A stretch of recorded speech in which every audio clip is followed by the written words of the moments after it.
വിമാനത്തിന്റെ മുൻവശം പോലെ നീണ്ടുകൂർത്ത ശരീരമാണ് മിക്കവാറും എല്ലാ സ്രാവുകൾക്കും. വെള്ളത്തിലൂടെ എളുപ്പം സഞ്ചരിക്കാൻ ഈ ആകൃതി സ്രാവുകളെ വളരെയേറെ സഹായിക്കുന്നുണ്ട്.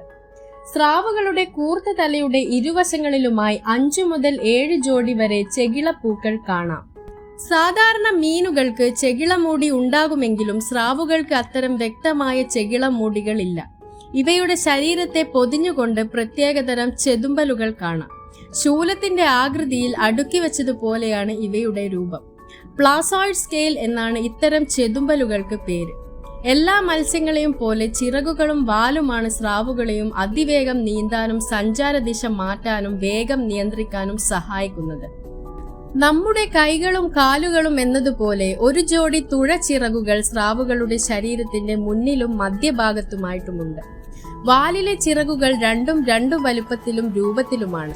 മുകൾ ഭാഗം ഉയർന്ന വിമാനത്തിന്റെ വാല് പോലെ നീണ്ടിരിക്കും. നല്ല വേഗത്തിൽ ശക്തിയായി തുഴയാൻ ഇത് സ്രാവുകളെ സഹായിക്കുന്നു.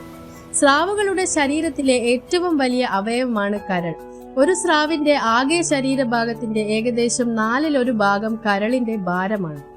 ആഴക്കടലിൽ താമസിക്കാൻ ഇഷ്ടപ്പെടുന്ന ഇനം സ്രാവുകളുടെ കണ്ണ് മറ്റുള്ളവയെ അപേക്ഷിച്ച് വലിപ്പമേറിയതായിരിക്കും.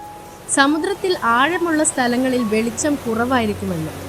മക്കളെ നോക്കുന്ന സ്വഭാവം പല സ്രാവുകൾക്കുമില്ല. ജനിച്ചയുടൻ സ്രാവിൻ കുഞ്ഞുങ്ങൾ അമ്മയുടെ അടുത്തു നിന്ന് പോകും. ഒറ്റയ്ക്ക് ഇര തേടാനുള്ള കഴിവും ശക്തിയുമൊക്കെ അവയ്ക്ക് ഉണ്ടായിരിക്കും.